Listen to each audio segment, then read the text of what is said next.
We're getting closer to that final performance now. You've chosen what you're doing, you've been practicing and getting everything ready. But how are you going to make sure that you can give a really, really good performance that you're really proud of?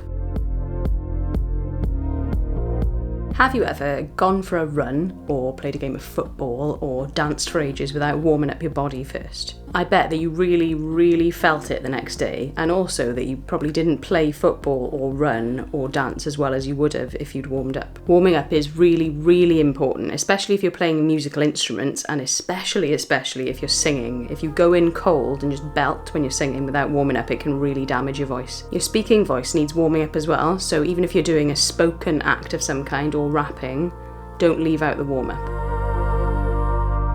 Simple vocal warm-ups are just making noises basically, so you can make a sort of siren noise up and down like ooh, and that's good for just waking up your voice. Or if you're going to sing a song, try humming the entire song first, because humming is much less harsh on your vocal cords. So hum the song first and it'll get you warmed up ready to sing it. If you want to actually do warm-ups that are more like scales and stuff, it's easiest if you look up videos on YouTube or get yourself a vocal warm-up app, because then you don't have to worry about trying to play the chords along with yourself while you're doing the singing. If you want to take things a step further and actually do some warm-up scales with your voice, I would suggest looking on YouTube for some videos or finding yourself a vocal warm-up app. The same goes for instrument warm-ups. You can find plenty of guitar warm-up videos on YouTube. If you are doing a physical act of some kind, like dancing, make sure you actually stretch beforehand like you do when you exercise. Warming up isn't just good for your body, it actually makes your mind ready for performance as well. Practicing a little and often is the best way to make what you're trying to practice really sink into your brain and your body.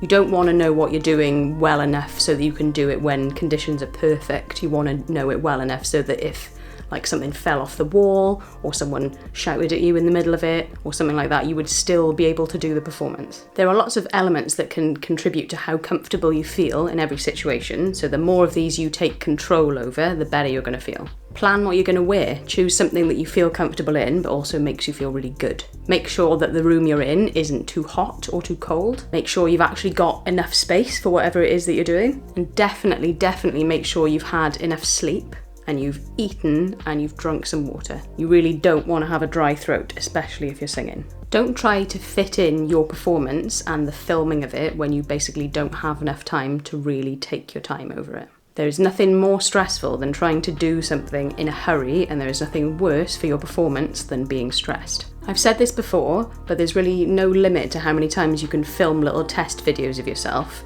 so you can check, if you're moving your hands around, are you doing it enough or are you doing it too much? If you are doing a really quiet bit, is it actually too quiet or could you push it even more? Learn just to love any of the flaws that you see, because they're all part of your unique personality. When you practice, you might not notice that you're standing really, really still or that you're actually just moving around too much, but if you film yourself and watch it back, you will notice that. In terms of moving while you perform, remember not to go too big too soon. If you arrive and you're just like, straight away, you haven't got anywhere to build to then. A really good performance has somewhere to go, takes you on a journey.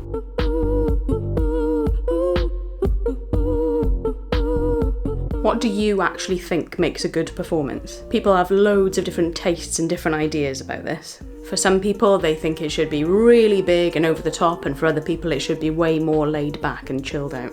It's good to work out what it is that you actually think looks and sounds good. Watch some of your favourite performers on YouTube and use them as your inspiration. Try and describe what their performance is like. Is it high energy or low energy? Are they really strong or are they quite gentle? Are they really, really connected to the audience or are they quite distant?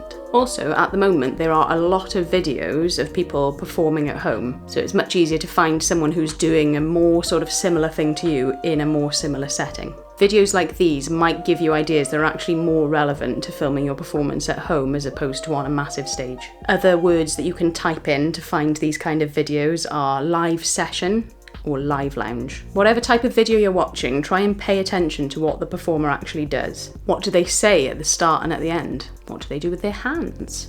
How are they sitting or standing? What are they actually wearing?